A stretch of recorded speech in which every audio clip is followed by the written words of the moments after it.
नमस्कार, मैं हूँ उमेश रेवलिया। विधानसभा चुनाव को लेकर हालांकि अभी तो 6 महीने हैं, लेकिन फिर भी कर्नाटक चुनाव को लेकर जिस तरह से अब अटकलें लगाई जा रही हैं, कई समीकरण बदले भी हैं। हमारे बीच में नगर पालिका उपाध्यक्ष मौजूद हैं, वो क्या कहते हैं?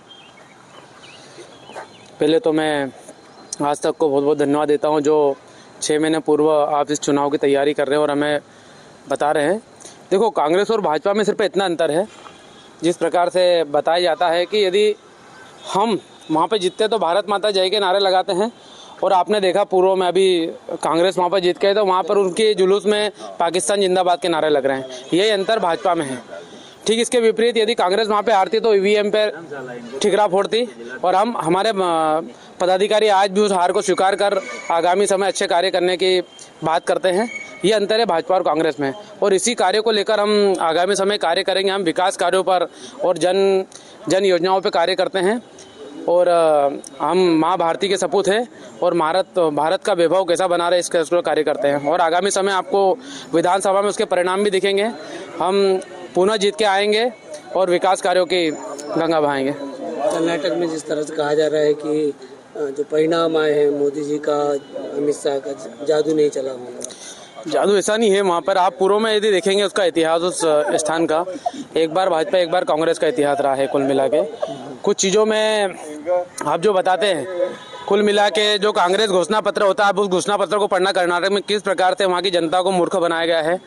जनता को आए दिन इतने बड़े बड़े सपने दिखाए गए जो कल्पना में भविष्य में यदि 5 साल भी कांग्रेस पूरा कर पाए, ऐसा संभव ही नहीं है। क्योंकि घोषणावीर जब बोलते हैं कांग्रेस में ऐसी ऐसी घोषणाएं करते। पूर्व में भी आपने मध्य सरकार में देखा था, उन्होंने किसानों को कर्ज माफी का एक वादा करा था, जिसके परिणाम स्वरूप वो सत्ता में आए भी थे। और क्या हुआ, 10 दिन में राहुल गांधी जहाँ से बोल के गए थे ना, 1 2 3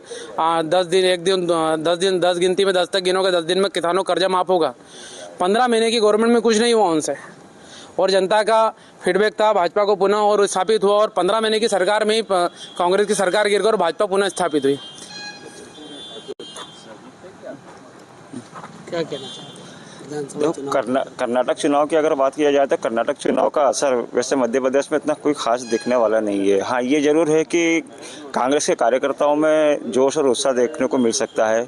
रही बात मध्य प्रदेश की स्थिति की, तो अभी दोनों पार्टी चुनाव को भी टाइम है और दोनों पार्टी का भी घोषणा पत्र जारी भी नहीं हुआ है। घोषणा पत्र के माध्यम से पता चलेगा कि पार्टी आम जनता के लिए क्या करना चाहती है, और घोषणा पत्र ही प्रदेश की दशा और दिशा तय कर सकता है। जो पानी की समस्या है, शिवराज सिंह जी ने घोषणा की थी कि 5 साल में नर्मदा का पानी, यहाँ अभी चुनाव आने वाले हैं लेकिन फिर भी अभी तक नर्मदा जल नहीं पहुँच पाया। हमने जेएमसी के, चूँकि मैं नगर पालिका से हूँ और चूँकि मेरा दायित्व ही है, सरकार ने नगर पालिका में इस कार्य को दिया था, और मैं इसके लिए आपका बहुत बहुत धन्यवाद करता हूँ कि आपने इस सवाल को उठाया। मैं आपको अवगत कराना चाहता हूँ कि जेएमसी का जो कार्य अब ये पूर्णता की ओर है। पिछले 2 महीने के अंदर आपको हर घर में माँ नर्मदा का जल मिलेगा, और आप 2 महीने बाद देखेंगे और आप बोलेंगे कि आपने जो हमारी सरकार ने वादा किया था उसे पूर्ण रूप से निभाएंगे। और 2 महीने में आप देखेंगे आखिरी पड़ाव में चल रहा है जल नल का कार्य, और ये संभवतः 2 महीने का और कार्य है। 2 महीने बाद सभी घरों में माँ नर्मदा का जल पहुँच जाएगा। हमारे साथ में जिला पंचायत उपाध्यक्ष यहाँ पर मौजूद हैं। विधानसभा चुनाव को लेकर क्या कहना चाहेंगे आप? विधानसभा चुनाव 2023 बहुत ही नज़दीक है हमारे, और उसी को लेके हमारे यशस्वी मुख्यमंत्री जी और सारी जन कल्याणकारी योजनाओं को लेकर ऐसा नहीं कि चुनावी मोड़ पे ही मतलब नहीं, पर पूर्व से हम देख रहे 2003 के बाद में कहने के जन कल्याणकारी योजनाएं जो जनहित में हमारे जन कल्याण के लिए, जनता के बीच में जनता के हित के लिए, जैसे हमारे 1 रुपये किलो अनाज हो, कि संबल योजना हो, कि किसान सम्मान निधि हो, कि हमारी तीर्थ दर्शन यात्रा है, ये जन हितार्थ योजना है। इसको लेके काम कर रहे हैं, तो आने वाले समय में उसका बेनिफिट तो मिलेगा ही। क्या लग रहा है आपको कि ये जो अभी कर्नाटक जो परिणाम, उस पर क्या असर होगा हम मध्य प्रदेश? देखो, कर्नाटक चुनाव के बाद में परिदृश्य बदल गए हैं। जो कर्नाटक के घटनाक्रम हुए वही एमपी में भी हुए थे। वहाँ पे भी जो बीके विधायक थे उन्हें नकारा गया। वही स्थिति अब यहाँ पे मध्य प्रदेश में भी देखने को मिलेगी। जो सिंधिया ग्रुप जो गया था उन्हें अभी से एग्जिट पोल दिखा रहे हैं कि वो वापस ना आ पाएंगे। तो ऐसे ही मुझे लगता है कि यहाँ पे भी कमलनाथ सरकार बनना तय है। आपको क्या कहना है? स्थितियाँ जिस तरीके से बदलती है, जब भी कोई सरकार होती है उसके अगेंस्ट जो परिवर्तन आता है तो दूसरी सरकार आती ही है। ऐसे ही परिवर्तन जहाँ कर्नाटक में हुआ है, मध्य प्रदेश में भी होने की संभावना लग रही है। क्या लग रहा है अभी जो विधानसभा चुनाव को लेकर? इस बात में कोई शक नहीं कि जब से ये कर्नाटक के चुनाव परिणाम आए हैं तो यहाँ की जो जनता है, मतदाता है, वो भी इस विषय पे विचार कर रहे हैं कि क्या मध्य प्रदेश में भी परिवर्तन लाया जा सकता है। जनता की बहुत मांगे पूरी नहीं हो रही है और शायद यही बात सोचकर इस बार बड़ा टिपिकल रहेगा, कठिन रहेगा भाजपा के लिए। क्या माहौल लग रहा है अभी? माहौल अभी अब जैसे ही आचार संहिता जारी होगी, अभी जैसे वो पुराने विधायक कांग्रेस से लेके आए थे उनके विरोध में अभी बहुत सारे लोगों ने पार्टी भी बदल के कुछ लोग कांग्रेस में चले गए हैं। इस प्रकार की कठिनाइयां भाजपा को झेलना पड़ेगी। क्या मुद्दे रहेंगे इस बार? मुद्दे इस बार रहेंगे कि विकास के भी रहेंगे और जो स्थानीय मुद्दे जो रहते हैं, जैसे खरगोन की ही बात करें तो यहाँ पर मेडिकल कॉलेज नहीं है, कृषि कॉलेज नहीं है, इंजीनियरिंग कॉलेज नहीं है। इस प्रकार के मुद्दे हर जगह के अपने अपने रहेंगे और वो चीज़ें तकलीफ दे सकती है। कांग्रेस ने भी एक योजना शुरू की है, लाडली बहना योजना की तरह। देखो, जमीन पे धरातल पे काम करना और घोषणा करना, मेरे ख्याल से आप चौथे स्तंभ है, आप भी अच्छे से समझते हैं। ठीक है, कुछ उतार चढ़ाव होते हैं, परंतु कहीं ना कहीं जब मौका मिलता है तो कांग्रेस को भी मौका मिला था। उस समय घोषणा हुई थी कि 2 लाख तक कर्जे माफ़ करेंगे, समूह के मतलब कर्जे माफ़ करेंगे और जो शिक्षित बेरोजगार है उनको नौकरी देंगे या मतलब 4,000 रुपये उनको बेरोजगारी भत्ता देंगे। तो जो भी मतलब 14-15 महीने की जो सरकार रही है तो उसमें मतलब वो वादा जो किए थे वो जनता के बीच में वो उसको यथार्थ पे दर्ज नहीं कर पाए। अगर करते तो बात कुछ और होती। न 2 लाख तक का कर्जा माफ़ हुआ, न ये हमारे बेरोजगार जो शिक्षित बेरोजगारों को भत्ता मिला और समूह का कर्जा माफ़ नहीं हुआ। क्योंकि मतलब जैसे कि यशस्वी हमारे प्रधानमंत्री जी हैं, आज वो कोई मतलब नहीं, कोई जैसे उस समय हमारे अच्छी बात है, मतलब जनता ने मौका दिया था, परंतु उसमें जैसे मतलब कम से कम 5-6 महीने फार्म भरने में लग गए थे, पर वो कर्ज माफ़ नहीं हुआ।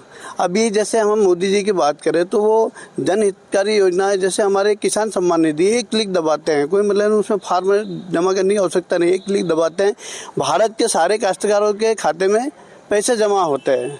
यशस्वी मुख्यमंत्री शिवराज सिंह जी चौहान एक क्लिक दबाते हैं तो हमारी किसान सम्मान निधि का सारा पैसा जो 4,000 रुपये वो देते हैं, 6,000 रुपये प्रधानमंत्री देते हैं, वो जमा। संबल निधि का जो हमारे बेचारे मतलब बहुत अच्छी संबल योजना है, जो गरीब तबके के जो मतलब उस समय संबल ही मतलब उस परिवार में संबल की आवश्यकता पड़ती है, ऐसे परिवार को 2 लाख रुपये और जो एक्सीडेंट में डेथ होती है उसको 4 लाख रुपए ऐसे मिलते हैं। तो जब भी मतलब एक क्लिक दबाते हैं कि सारा पैसा मतलब उनके खातों में चला जाता है। कांग्रेस कह रहे हैं कि इस बार मोदी जी का जादू कर्नाटक में नहीं चला।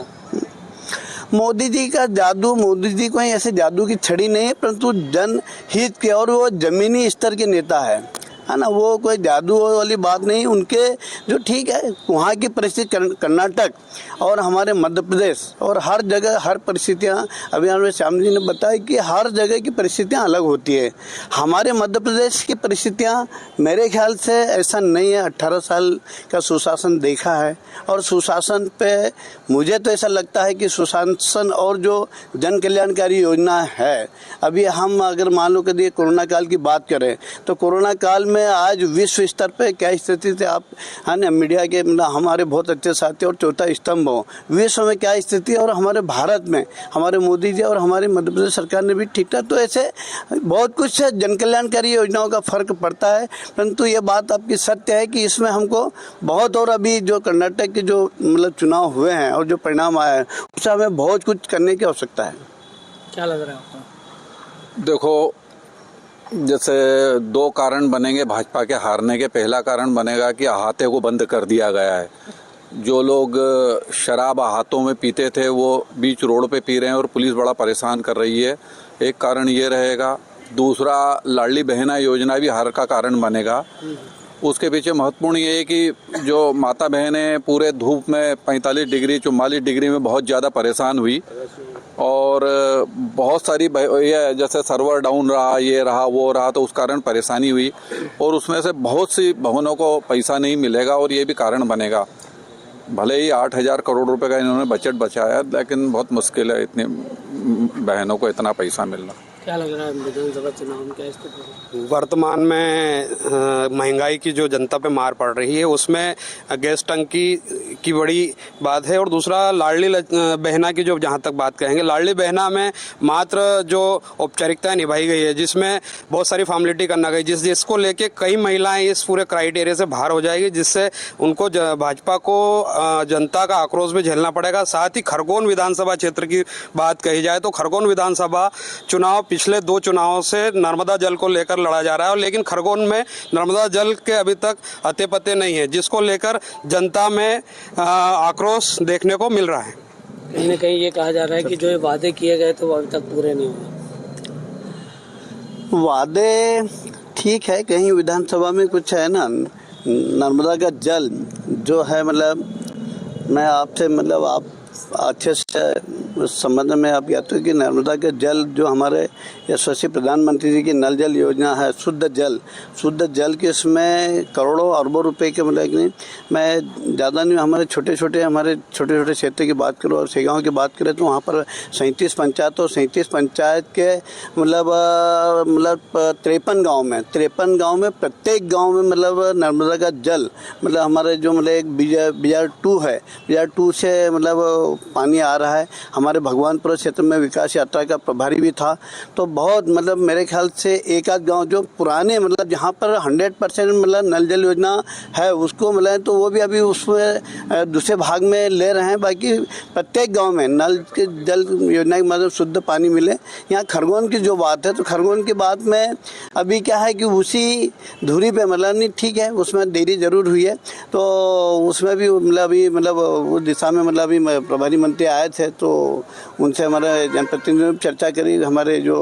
हमारे पत्रकार बंधुओं ने इस बात को मतलब पहले भी मीडिया के माध्यम से मतलब CM साहब के कार्यक्रम में उठाया था, तो प्रभारी मंत्री ने CM साहब को अवगत कराते हुए इसको अतिशीघ्र कराने की मतलब कि इसको इस कार्य जो मतलब नहीं जो अपूर्ण है उसको शीघ्र कार्य कराया जाएगा। ये थी खरगोन की जनता जिन्होंने विधानसभा चुनाव को लेकर अपने विचार रखे।